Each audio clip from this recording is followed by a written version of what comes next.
would you say that shadow banning is like a anti-propaganda or a defensive form of propaganda? Well, it's straight up censorship, which is Okay. certainly a type of propaganda.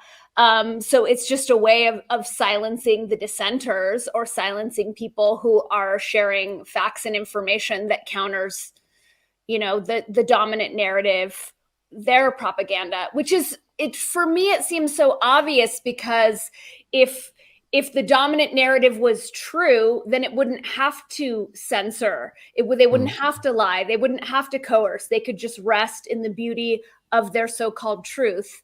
Alas, that's not really how it's going. So I do a podcast with Emily Moyer, Mhm. which is a bit similar to what you and Adam do, except Okay. we're tackling different ops and different realms of propaganda, and that seems to get me censored more than anything. Plus I wrote, I don't know if I can say the name of the movie here without getting us in trouble, but Okay. Plandemic part 2. Uh-huh. And so that has me that has the thought police not really happy with giving giving my stuff that much attention. And I think that's a great segue into the quote I have on the screen. It says, "Those who fear the facts will forever try to discredit the fact finders." That goes hand in hand with shadow banning. And just stop me. I just want to let people know what they can find on your Instagram. And I think these are also in the book as well. Or is this something separate that you kind of do?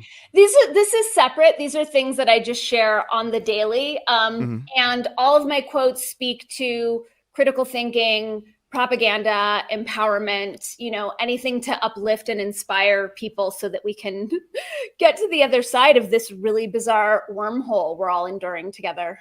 Mm-hmm. And then another one is from Buddha. It says, "All that we are is the result of what we have thought." So I guess that's why they fear propaganda, right? Because people find ideas, and then it sparks thought, and then thought sparks change, right? Would you agree with that statement? I definitely would agree. And this quote speaks a lot to my quantum languaging work. Mm-hmm. And that's the first book I wrote, Word Up, Little Languaging Hacks for Big Change, which is that every single word we think and speak and write programs our subconscious mind and programs our reality. So the way that propaganda works is that there's this whole demoralization thing, or there's the the illusion of the divide, or even just like advertising that wants to tell us that we're not enough, or we're too much, or we're too fat, too short, too poor, too whatever. And Mm-hmm. and all of these things go into our subconscious mind, and then that shapes our identity, our lens of perception, how we move through the world, et cetera, et cetera.